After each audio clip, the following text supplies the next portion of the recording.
Hello दोस्तों, मेरा नाम ज्योति है और आप देख रहे हैं ज्योति एक्सप्लेन्ड। ये कहानी शुरू होती है वेस्ट वर्जीनिया के दूर दराज के जंगलों से, जहां एक सुनसान सड़क के किनारे रिची और हैली नामी कपल को लोग क्लाइंबिंग करते हुए देखते हैं। अब जैसे ही रिची ऊपर पहुंचता है तो इसे अपने सामने गंदे पानी से भरी हुई एक नदी दिखाई देती है और अपनी जीत की खुशी मनाते हुए वो हैली को जल्दी से ऊपर आने का इशारा करता है। अब हम हैली को देखते हैं जिसका पांव ऊपर चढ़ने के दौरान फिसल जाता है और वो हवा में लटक जाती है, लेकिन खुद को संभालते हुए वो एक बार फिर से चढ़ने की कोशिश करती है। जहां इस बार वो रिची को मदद के लिए पुकारती है, लेकिन रिची को सामने ना देखकर वो परेशान हो जाती है कि अचानक अपने चेहरे पर खून के कुछ कतरे गिरते देखकर वो हैरान रह जाती है। तो इसकी नजर रिची पर जाती है जिसे कोई उठाकर नीचे फेंक देता है। अब इससे पहले वो कुछ समझ पाती, कोई उसे जोरों से ऊपर खींचना शुरू कर देता है, लेकिन वो जल्दी से अपनी रस्सी को काटते हुए खुद को संभालती है, पर वो संभल नहीं पाती और नीचे गिर जाती है, जहां उसकी नजर रिची की लाश पर पड़ जाती है, जिसे देखकर वो रो पड़ती है। अब उसी दौरान इसे पहाड़ी से कुछ अजीबोगरीब आवाजें सुनाई देती हैं, जिसे सुनकर वो अपनी जान बचाने के लिए अपनी गाड़ी की तरफ भागती है, लेकिन तभी अचानक उसका पांव एक नुकीली तार में फंस जाता है और वो गिर जाती है और वो कातिल इसे खींचकर अपने साथ ले जाता है। अब हमारी नजर इस इलाके में हो रही वारदातों पर जाती है, जहां न्यूज में इस इलाके में एक के बाद एक गाड़ी के लापता होने की बात होती है। यहाँ तक के लोग इस इलाके में किसी आसेब को देखने का भी दावा करते हैं। अब हम फिर इस इलाके से एक गाड़ी को गुजरता देखते हैं, जहां हम कैरिस को देखते हैं, जो अपने इंटरव्यू के लिए किसी दूसरी शहर जा रहा होता है। अब सफर के दौरान वो एक ट्रैफिक जैम में फंस जाता है और ट्रैफिक को आगे बढ़ता ना देखकर वो खुद को लेट होता पाता है। अब वो गाड़ी से उतरकर अपने आगे वाले ट्रक के पास जाता है, जहां वो उसके ड्राइवर से ट्रैफिक जैम होने की वजह पूछता है। तो ड्राइवर उसे बताता है कि 5 मील दूर एक केमिकल ट्रक पलट गया है, जिसके चलते इसको कई घंटे वहीं गुजारने पड़ेंगे। और ये सब सुनकर कैरिस परेशान होता है, वापस गाड़ी में आकर बैठ जाता है और खुद को ट्रैफिक में फंसता हुआ देखकर वो अपनी गाड़ी को वापस घुमाता है, जहां वो अपने लेट होने की खबर इस कंपनी को देता है, लेकिन एक पहाड़ी इलाका होने की वजह से फोन कट जाता है। अब फोन की तलाश में इसकी नजर एक गैस स्टेशन के बोर्ड पर पड़ती है और वो अपनी गाड़ी वहां ले जाता है। अब रास्ते में उसे एक के बाद एक लावारिस गाड़ियां नजर आती हैं और इनके दरमियान से गुजरते हुए वो गैस स्टेशन तक पहुंचता है, जहां उसकी नजर स्टेशन के मालिक पर पड़ती है, जो किसी बीमारी में मुब्तला लगता है। अब वो गाड़ी से उतरकर कंपनी वालों को इत्तला करने की कोशिश करता है, लेकिन फूड डेड होने की वजह से वो राब्ता नहीं कर पाता। अब वो गैस स्टेशन के मालिक से शहर पहुंचने के दूसरे रास्ते के बारे में पूछता है, लेकिन वो इसकी बातों को इग्नोर कर देता है। लेकिन तभी इसकी नजर वहां लगे एक नक्शे पर जाती है, जहां उसे शहर पहुंचने के लिए कुछ कच्चा रास्ता दिखाई देता है। अब वो गैस स्टेशन के मालिक से उस रास्ते के बारे में पूछता है, जिसे सुनकर वो इसे इस रास्ते के जाने की सलाह दे देता है।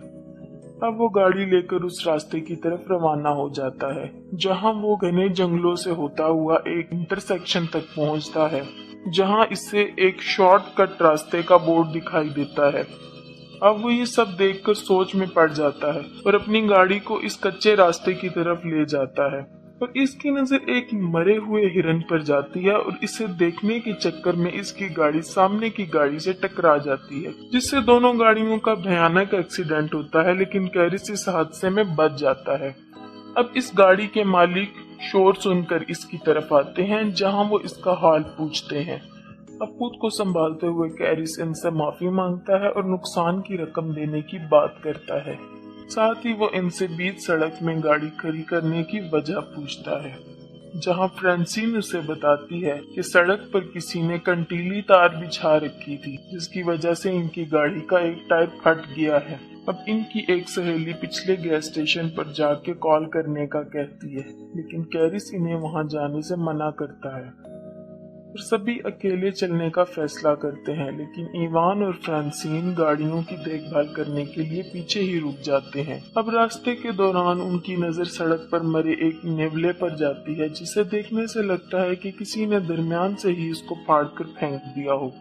थोड़ी दूर जाकर इन्हें जंगलों में गाड़ियों के कुछ जलते हुए टायर दिखाई देते हैं, जिसे देखकर उसे खतरे का अंदेशा होता है और वो सबको आगे बढ़ते रहने का कहता है। वहीं फ्रांसीन और हम एवान को देखते हैं, जिन्हें पास की झाड़ियों से कुछ हलचल महसूस होती है और वो इस जगह को देखते जाता है और फ्रांसीन इसे वहां ना पाकर परेशान हो जाती है और इसे ढूंढने इसके पीछे जाती है। और जहां चलते चलते उसकी नजर इवान के एक जूते पर पड़ती है और वो जैसे ही वो इसके नजदीक पहुंचती है तो इवान कटा हुआ कान दिखाई देता है और वो इसे देखकर रोने लग जाती है कि तभी वो शख्स इस पर पीछे से हमला करते हुए इसे मौत की घाट उतार देता है। वहीं बाकी लोगों को हम रोड के आखिर में देखते हैं, लेकिन चारों मदद के लिए निकल पड़ते हैं। चलते चलते इनकी नजर एक घर पर जाती है। अब वो मदद मांगने के लिए घर की तरफ जाते हैं। कैरिस ढेर सारी गाड़ियों को देखकर परेशान हो जाता है और मदद मांगने के लिए घर का दरवाजा खटखटाता है। जल्द ही इनको पता चलता है कि इस घर में कोई नहीं है। अब वो सब कॉल करने के लिए घर के अंदर आते हैं, जहां इनकी नजर खाने के टेबल पर जाती है, जिसे देखकर लगता है कि बरसों से इस घर में सफाई नहीं हुई। और दूसरी तरफ चश्मे और गाड़ियों की चाबियां मिलती हैं। अब जैसे ही वो फ्रिज को खोलता है कि इसके होश उड़ जाते हैं। हम फ्रिज में ढेर सारी इंसानी अज़ा को देखते हैं और जैसी को भी एक कमरे में वही कंटीली तार दिखाई देती है जिसने इसकी गाड़ी का एक टायर को फाड़ा था। अब ये सब देखकर चारों वहां से भागने लगते हैं कि तभी कैरिस की नजर खिड़की से बाहर जाती है, जहां इसे एक गाड़ी इनकी गाड़ियों के साथ वहां आते हुए दिखाई देती है। अब चारों घर के पिछले दरवाजे की तरफ भागते हैं, लेकिन दरवाजा बंद होने की वजह से चारों बहुत खौफजदा हो जाते हैं। वहीं दूसरी तरफ हम इस कातिल को अंदर आते देखते हैं। वो अंदर आकर फ्रांसीन की लाश को जमीन पर फेंकता है और हमारी नजर वहां कैरिस और जैसी पर जाती है, जो इसकी लाश को देखकर सकते में आ जाते हैं। और वहां हम पहली बार 3 आदमखोरों को देखते हैं, जो फ्रांसीन की लाश को उठाकर टेबल पर रखते हैं और अपने तेज धार औजारों से इसको काटना शुरू कर देते हैं। जहां ये खूनी मंजर देखकर जैसी ही कार्ली चिल्लाने लगती है, वैसे ही स्कॉट इसके मुंह पर हाथ रख देता है। अब कुछ देर बाद वो आदमखोर लाश को खाकर गहरी नींद में सो जाते हैं। जहां मौका पाकर सब ही दबे पांव वहां से निकलने की कोशिश करते हैं कि इसी बीच एक आदमखोर की नजर इन पर पड़ती है, जिसे देखकर सब ही घर के पीछे भागना शुरू कर देते हैं। अब ये देखते ही देखते अचानक वो आदमखोर ढूंढते हुए वहां आ जाते हैं और कैरिस इनकी गाड़ियां चुराने का प्लान करता है और चिल्लाते हुए इसका ध्यान अपनी तरफ करने की कोशिश करता है, लेकिन तभी एक आदमखोर इस पर गोली चलाता है और वो जख्मी होकर गिर जाता है। ये देखकर बाकी 3 हैरान रह जाते हैं। अब स्कॉट को जंगल में भागते हुए देखते हैं और जैसे ही इसकी नजर इस ट्रक की तरफ जाती है और वो इस ट्रक को देखकर इसकी तरफ जाने लगता है कि इसी वक्त एक तीर इसके सीने में आर पार हो जाता है और वो तीनों अपनी जान बचाकर भाग निकलते हैं। जहां कुछ दूर जाकर इनका ट्रक कीचड़ में फंस जाता है और इन सबको वो ट्रक वहीं छोड़ना पड़ता है। तीनों अपनी जान बचाते हुए जंगल से सड़क की तरफ निकल पड़ते हैं। दिन से शाम हो जाती है और वो आदमखोर इन तीनों के शिकार पर निकल पड़ते हैं। दूसरी तरफ वो तीनों थक कर एक जगह आराम करने के लिए रुकते हैं, जहाँ कार्ली इनको ऊपर देखने का इशारा करती है और जैसे ही वो पलट कर देखते हैं, इन्हें अपने सामने एक वॉच टावर दिखाई देता है, जिसे देखकर वो खुश होते हैं और हम इन तीनों को ऊपर चढ़ते हुए देखते हैं और ऊपर किसी को ना पाकर वो उदास हो जाते हैं। जैसी को वहाँ एक फर्स्ट एड बॉक्स मिलता है, जिसकी मदद से वो कैरिस की मरहम पट्टी करती है। दूसरी तरफ कार्ली को एक पुराना रेडियो मिलता है। कार्ली रेडियो ऑन करती है और मदद मांगती है, पर कोई आंसर नहीं आता। कैरिस को नीचे से कुछ आवाजें सुनाई देती हैं और वो देखता है तो इसकी नजर नीचे से गुजर रहे इन तीनों आदमखोरों पर पड़ती है और तीनों टावर पर चढ़ते हुए दिखाई देते हैं और इनको ऊपर आता देखकर कैरिस वहां रखे हुए सामान को टावर के एंट्री गेट पर रखना शुरू कर देता है। और कुछ देर बाद वो इनको वहां से जाते हुए आता है और कार्ली रेडियो पर अपने लोकेशन बताती है। और तभी वो आदमखोर रेडियो की वायर को तोड़ डालते हैं और टावर को आग लगा देते हैं।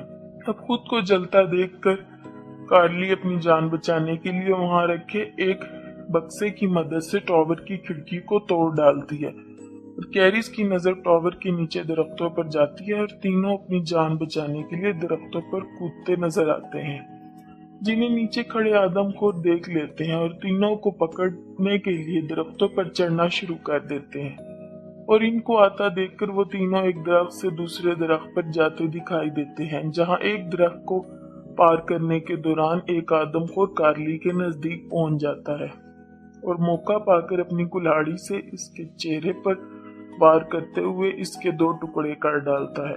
अब कैरिस खुद को संभालते हुए उठता है और तभी उसे अपने पीछे एक गाड़ी का शोर सुनाई देता है और इसे एक पुलिस की जीप दिखाई देती है। वो भागते हुए इस गाड़ी को रोकता है। जैसे ही पुलिस वाला इसकी मदद के लिए आगे बढ़ता है, उसी वक्त एक तीर इसकी आंख के आर पार हो जाता है। अब हम एक आदमखोर को देखते हैं जो कैरिस को मारने आता है और कैरिस अपनी जान बचाकर गाड़ी के नीचे छुप जाता है और अब आदमखोर इसे देखने के लिए नीचे झुकता है और गाड़ी के नीचे कुछ ना पाकर वह हैरान रह जाता है। और अब हम इस घर को देखते हैं जहां इन आदमखोरों ने जैसी को बांधा हुआ था। जैसे ही वो वन आई आदमखोर जैसी को मारने लगता है, इसे बाहर से आती गाड़ी का शोर सुनाई देता है, जिसे देखकर वन आई दरवाजे की तरफ बढ़ता है। कैरिस गाड़ी लेकर इस पर हमला करते हुए कुचल डालता है और गाड़ी से उतरते ही वो आखिरी बचे हुए वाहन को एक नुकीली तीर से हमला करते हुए इसे भी मार डालता है। कैरिस जैसी को बचाते हुए इसे खोलने लग जाता है और इसी बीच एक आदमखोर इस पर फिर से हमला कर देता है। अब कैरिस को मरता देखकर जैसी पास रखे एक तीर की मदद से इसे मार डालती है। या अब वो दोनों घर से बाहर निकलते हैं, लेकिन उसी बीच कैरिस की नजर पुलिस की गाड़ी पर जाती है, जहां वो इसकी गाड़ी के फ्यूल बॉक्स को निशाना बनाता है, जिसके चलते वहां एक जोरदार धमाका होता है और इस घर के परखच्चे उड़ जाते हैं। अब हम दोनों फिर से इस सड़क को देखते हैं जहां वो दोनों ट्रक के जरिए गैस स्टेशन तक पहुंचे थे और ट्रक को अपनी तरफ आता देखकर स्टेशन मालिक डरकर दरवाजा बंद कर देता है और कैरिस ट्रक से उतरता है और वहां लगे इस मैप को उतार कर रवाना हो जाता ऐसी ही कहानियाँ देखने के लिए मेरा चैनल सब्सक्राइब करें।